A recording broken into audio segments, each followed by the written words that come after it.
And now joining us to discuss now three critical areas: Thomas Schmidt's asylum request in Belarus, propaganda's influence on Poland's future, and escalating cyber threats. Now is Adam Borowski, international relations analyst. Hello, sir, and welcome to TVP World.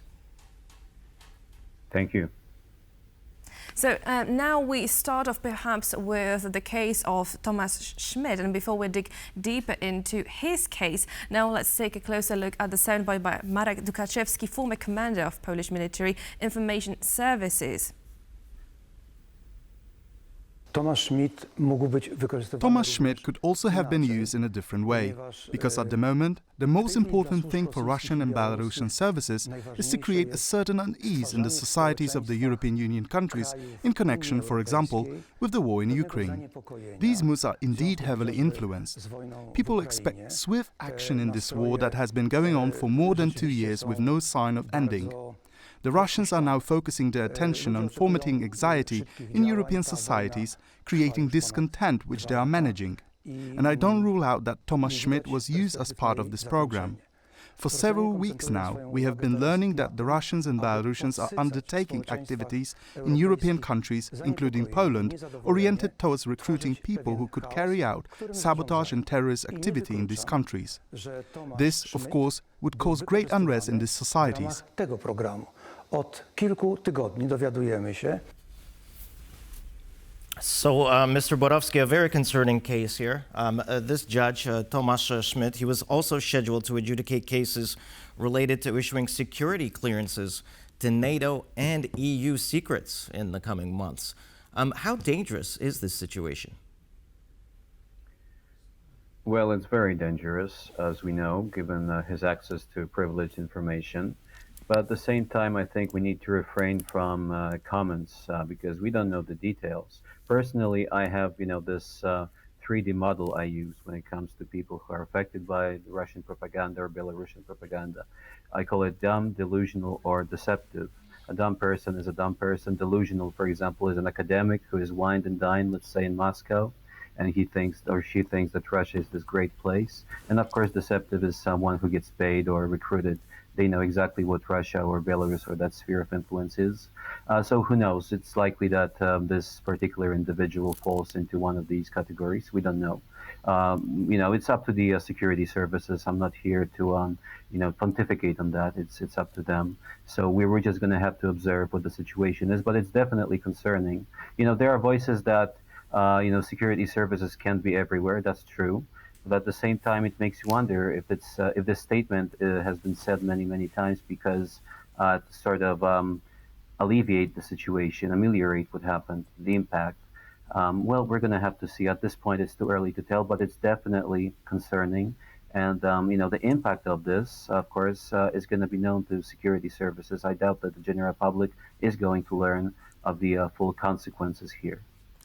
Right, and you're absolutely right that we still need full data in order to analyze this. And of course, there is a dose of speculation involved as of now, but it's still needed in a way.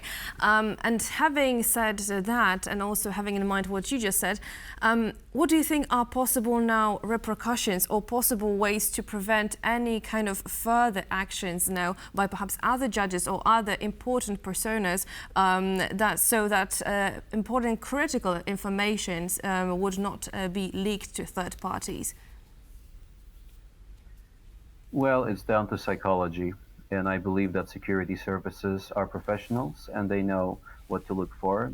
Again, I do not want to, say, and I don't want to express my definite opinions because I believe that we have professionals at the helm who know what to do. And I think that the crucial factor is psychological. Everyone has some kind of chink in their armor that can be exploited, and perhaps that's what happened in this case. All right, and now let's take a look at our information space. Let's start with the cyberspace.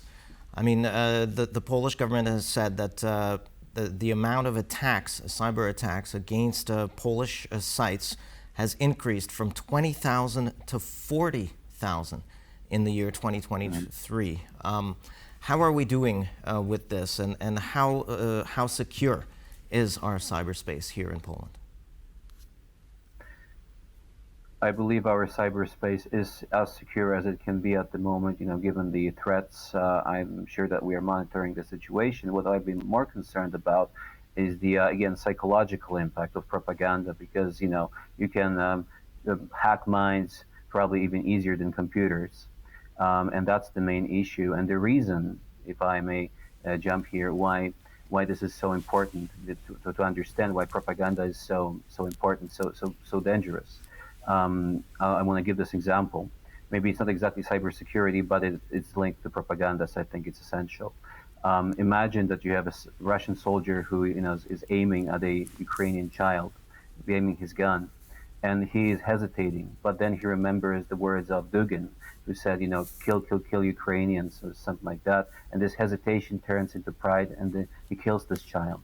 So this is what we're talking about. That's why it's crucial to counter propaganda, because whether it's cyber, whether it's personal, this affects everyone. And so I wouldn't worry that much about cybersecurity. Yes, it's important in critical infrastructure, but we need to remember about the impact of propaganda on our minds. The fact that Tucker Carlson, a man with such a huge platform, can be exploited basically by Russians is really, really concerning. So yes, cybersecurity is vital, especially in critical infrastructure, but we need to remember it's part of a bigger package, so to speak. And this, everything, we need to look at everything, not just one aspect and forget about the rest, because it's all connected.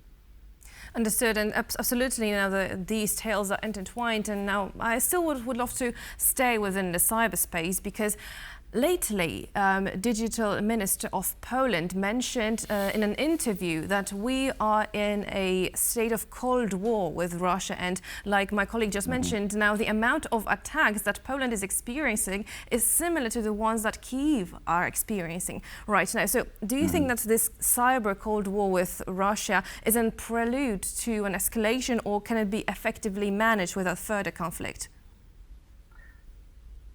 Before the invasion of Ukraine, there were cyber attacks, as we remember. There were significant cyber attacks on Ukrainian infrastructure and banks and so on. So it's possible that this could, of course, not be. I doubt there's not going to be an invasion, not just yet, if anything. But it definitely could be some kind of prelude to an escalation, definitely, because that's usually how it starts. It starts with cyber attacks, and then it moves on to, let's say, hybrid warfare, and potentially, to open warfare. So yes. It is concerning when you consider the whole context, not just cyber warfare, which in itself, of course, is concerning. But when you consider the whole context, then yes, we need to be aware of that, and it's definitely pointing to some kind of escalation. The question is, what kind of escalation are we going to be looking at? Some very concerning things here. And just a quick question. You mentioned Tucker Carlson. He gave Vladimir Putin a voice, but he also recently spoke to Alexander Dugan. And how do you see Alexander Dugan? Well, I think that some people warned against Dugan for a long time. I think that he is a smart man, unfortunately for us, and it's really concerning that he knows how to use the media. He knows how to exploit the death of his daughter, and he uses it really well. And unfortunately, the fact that Tucker Carlson basically he was listening. He wasn't really asking any challenging questions, and that's concerning because Tucker Carlson has a huge platform, and Dugan knows how to resonate with some part of Western audiences. And if we just, I understand that some people say, well, we can ignore that, but we can't really ignore it because Tucker Carlson has a huge platform. And Russians are exploiting this to their advantage. So, in my opinion, there should be some kind of. I'm surprised, in fact, that there weren't some counter interviews. Let's say, some kind of access to Tucker Carlson. Maybe someone who can offer an opposing view. I think that's a mistake. I think there should be some kind of response to this because they are essentially using him, and whether he knows it or not, I don't know. But that's how it looks like, right? Even Vladimir Putin has mocked him in one of the interview, right? So unfortunately, Russia plays this game on many levels, and Dugan, of course, Yuri Firstinsky said that Dugan is basically a project of secret services, Russian secret services. It's possible. The bottom line is we cannot underestimate these people. They are not stupid, and I know it's easy, to do because we tend to do that with our enemies, but They are not stupid, and they're using the media space against us, and we need to really counter that. Fortunately, TVP World and other programs and media outlets are doing this, but we need more, because otherwise they're going to be poisoning the minds, and they know how to exploit people's desires, wishes. What he says basically about artificial intelligence, and this multipolar world, it's nothing new with AI. Everyone with more than two brain cells knows that AI is a potential threat. It's not exactly new. And this multipolar world, to me, sounds like an excuse, for smaller countries to be bullied and basically genocided if need be. That's how it sounds to me. And so it's concerning. What's concerning is that so many people are buying into this, and because he seems so unassuming, just some kind of elderly gentleman, let's say, right? It doesn't really so harmless. And of course, given the tragic story with his daughter, he is using it to his advantage, and we need to be aware of that. Unfortunately, when you look at the comments, I don't know if they're bots, under the Tucker Carlson's interview or not, but I'm sure that there are many, many comments that aren't bots, and it's really concerning because they That's are right. basically In what fact, they're doing. It goes after the conservatives as well. It goes after all of their fears. Just to add, what's happening here is that they are portraying Russia, romanticizing Russia, and they're doing Right, this so we knowingly. do see this and kind of people a are buying romantic into it. version of Russia, which I think that we should stay away from. And so some important points are raised there. Unfortunately, the clock is working against us, so we have to end it there. But thank you so much for your input and showing us the different perspectives to this subject. Thank you.